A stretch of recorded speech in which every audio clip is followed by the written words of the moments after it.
It's raining blood.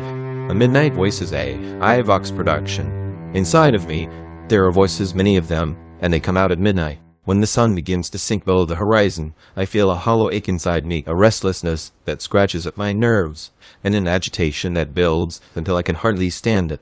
The doctors call it pareidolia. I call them faces in the window talking, smudged faces that whisper through the glass. One night I woke up, and it was raining blood from the ceiling, phantom blood, thick, dark, and dripping from nowhere.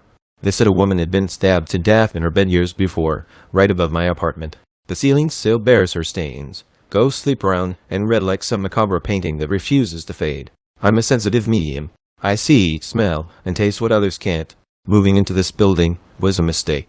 Too many people have died here, too many lost souls still linger. But as a paranormal science fiction writer, I felt drawn to it, a place where horror breeds, where I could feel the chill I wanted to write about.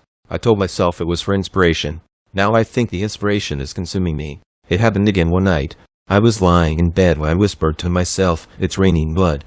And it was crimson drops falling from the cracked plaster above, each one splattering against my pillow. Then came the scream, a phantom scream that pierced the air like a blade.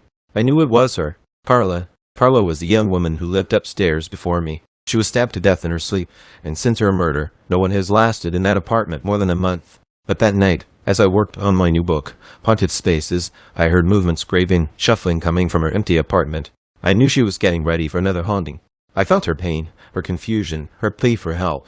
So I took my mini Faraday cage, a device that I built to contain spiritual energy, and broke into her apartment. The air was thick and cold, like breathing ice.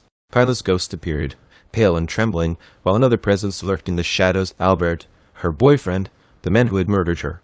I could feel his rage. I could hear his whispers vibrating through the walls. I trapped his spirit in the Faraday cage, its coils humming as his ghost pounded from within. Parla's ghost floated closer, her face streaked with tears as she clutched her rounded belly. She was pregnant when she died. The grief in her eyes was unbearable, two souls stolen at once. The cage began to glow red-hot, shaking violently. Albert's voice rose in a howl of hatred. I grabbed the vial of holy water from my pocket and splashed it over the cage. His screams filled the apartment, the sound of a damned soul being seared by divine fire. Then the air changed. Shadows bent, and a figure stepped through the wall, the angel of death. Its presence was so immense that the room trembled. Without hesitation, I opened the Faraday cage.